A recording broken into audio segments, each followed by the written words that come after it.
Doctors, trusted professionals whose main job is to get you back on your feet or to keep you on your feet, but so many of us still try to avoid them. There's something unsettling about coming face to face with your own health, but for some doctors, health plays no role at all. And how could you possibly tell if the one standing at your bedside is a caretaker or an angel of death?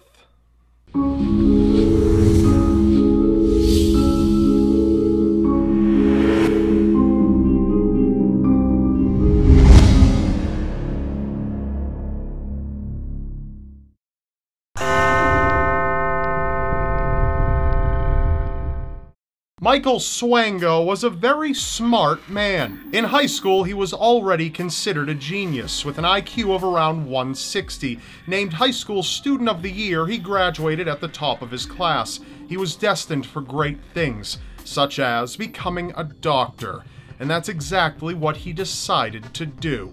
In medical school, however, Swango ran into a few problems. He would often put his studies off so that he could work as an ambulance attendant. It had become obvious to some that Swango had a certain addiction for being around death and destruction. He would get excited when approaching car wrecks. Many of the victims he would be assigned to take care of would end up experiencing life-threatening emergencies. 5 of them even died under his care. Swango hadn't done nearly as well in university as he had in high school, and due to the fact that he put off so much of his work and he'd often falsify course requirements, he was almost kicked out of medical school. But despite all of this, Swango was accepted in 1983 into an internship at Ohio State University's medical center. It was here that Swango began to care for patients one-on-one.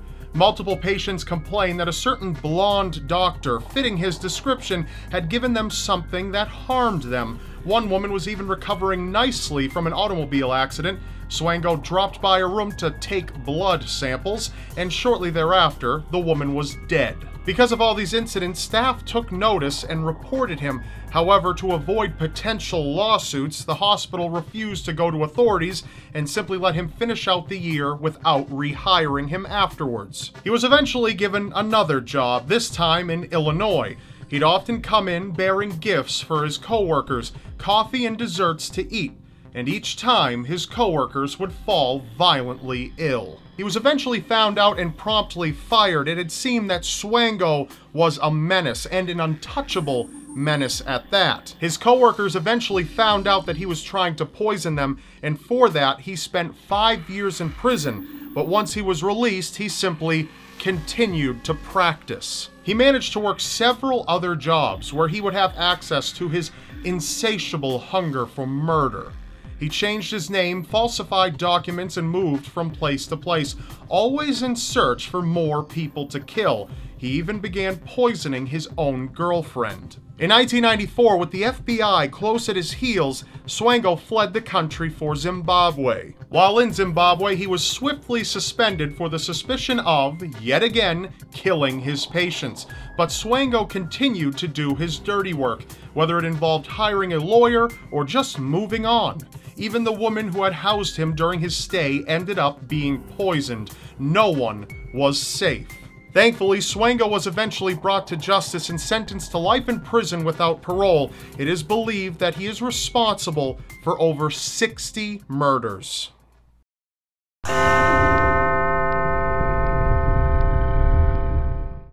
Imagine having to give birth to a child, but your midwife, the one attending you, is the director of the maternity hospital. You must be in pretty good hands, right? Miyuki Ishikawa was an experienced midwife from Japan. She would assist countless mothers through the ordeal of childbirth, and she did her job very well. But when the 1940s came, so came a baby boom. And with the boom came poor mothers, far too poor to care for their own children adequately. Ishikawa ran into a bit of a predicament. Her maternity hospital was already practically overflowing with newborns. She couldn't send them off to live with their mothers, and there weren't enough charitable services to go around. So, out of the kindness of her heart, she devised a very permanent solution to the problem. Ishikawa began taking in the newborns so the mothers didn't have to. Thinking their child had adequate care, they would sleep better at night that way. The newborns, however, weren't so lucky. Ishikawa would keep the babies in the building, sure, but without the proper resources to care for them, the babies would be neglected, ignored.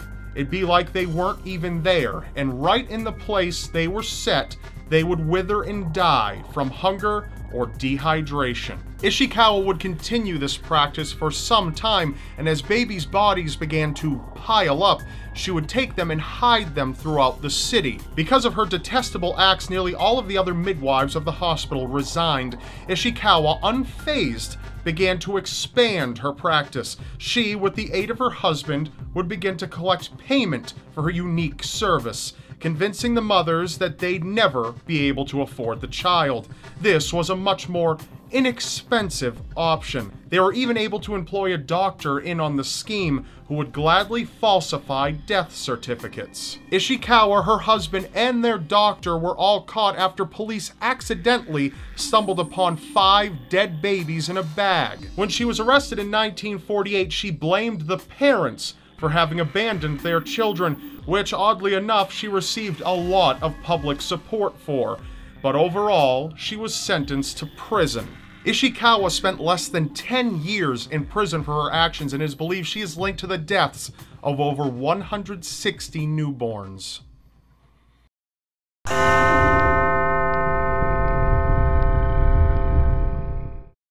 Dr. Death is a name adopted by a number of different figures throughout history, some real and some fictional, but no one deserved the title quite as much as Dr. Harold Shipman. As a teenager, Harold Shipman became very familiar with the medical profession. His mother battled lung cancer until she passed away in 1963. One of the most interesting things to him, however, was the power of morphine. He graduated from Leeds University Medical School in 1970 and afterwards took up a job as a general practitioner. Unfortunately, only 4 years after graduating, Shipman began to abuse his position, prescribing himself prescription painkillers to which he became addicted. He was caught after some time and fired, fined, and sent to rehab. However, his license to practice medicine was still in place. Once released from rehab, he was able to convince a hiring committee that he was a changed man, and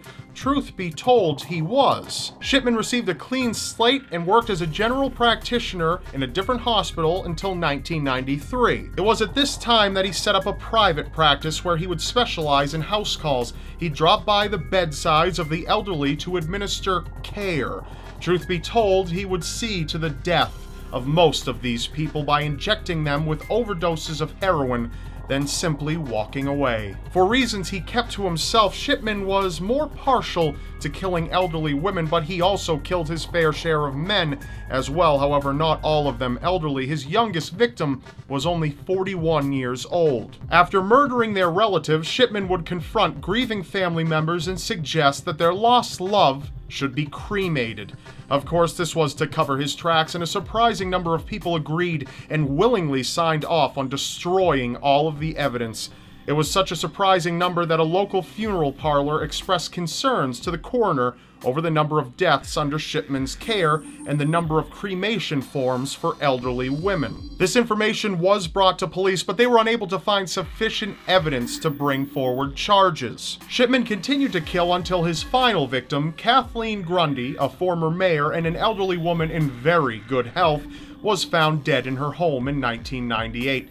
Grundy's daughter was a lawyer and had received word that her mother had left a will behind. When she read it, it had excluded Grundy's children and grandchildren, but left £386,000 to Dr. Harold Shipman. Luckily, Grundy's body hadn't been cremated like so many others, and her body was promptly exhumed. It was found that she had heroin in her system, which led to further investigations and eventually to the collapse of Dr. Death himself.